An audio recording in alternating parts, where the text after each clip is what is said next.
Oke. Selamat pagi anak-anak. Pagi Bu Guru. Apa kabar hari ini? Baik Bu Guru. Oke, sebelum kita memulai dengan pembelajaran kita di pagi hari ini, alangkah baiknya kita bersatu di dalam doa.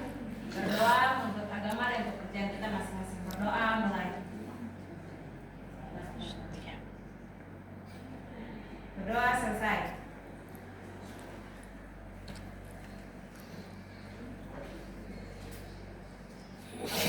Ibu akan absen hari ini. Siapa yang tidak hadir? Semua hadir. Oke, di pagi hari ini kita akan memulai dengan pembelajaran bahasa Indonesia dengan materi pokok teks cerita rakyat.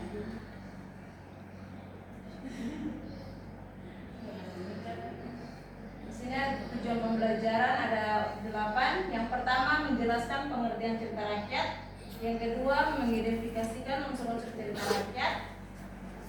Yang ketiga menentukan tokoh utama dan tokoh tambahan. Yang keempat menentukan latar cerita. Yang kelima menentukan alur cerita. 6 menentukan amanat cerita. 7 menyampaikan kembali isi cerita rakyat menggunakan bahasa sendiri. 8 menunjukkan sikap menghargai budaya daerah Indonesia. Oke, kita akan masuk ke materi pengertian cerita rakyat.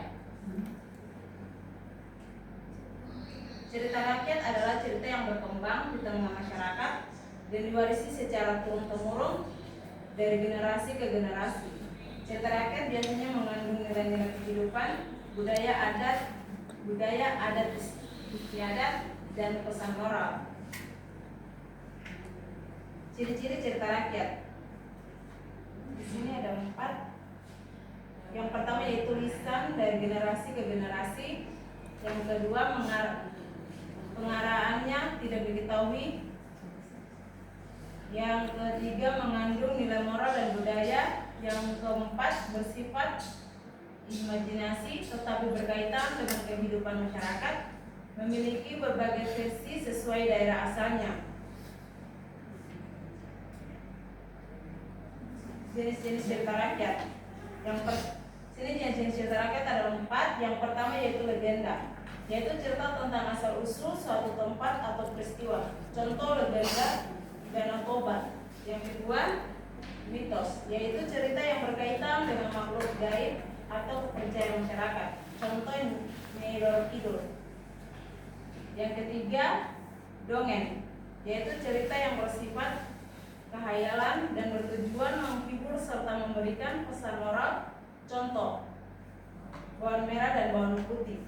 Yang keempat fabel, yaitu cerita yang tokohnya adalah hewan yang dapat berbicara dan berperilaku seperti manusia. Contohnya kancil dan buaya. Di sini Ibu ada mempunyai cerita teks cerita rakyat.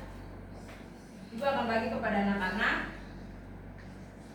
Ibu akan bagi dalam 3 kelompok.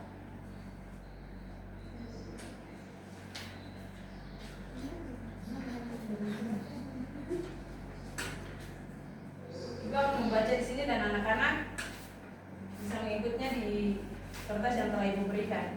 Ya Bu.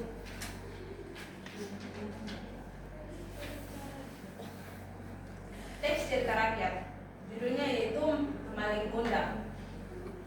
Maling Kundang adalah seorang anak yang tinggal bersama ibunya di sebuah desa nelayan di pesisir Sumatera Barat. Sejak kecil, Maling Kundang dikenal sebagai anak yang rajin dan ingin mengubah nasib keluarganya. Setelah dewasa, ia meminta izin kepada ibunya untuk merantau dengan berat hati. Sang ibu mengizinkan dan mendoakan keselamatan anaknya. Di negeri sebelah, Maling bekerja dengan tekun menjadi seorang pedagang yang kaya dan sukses. Ia kemudian menikah dengan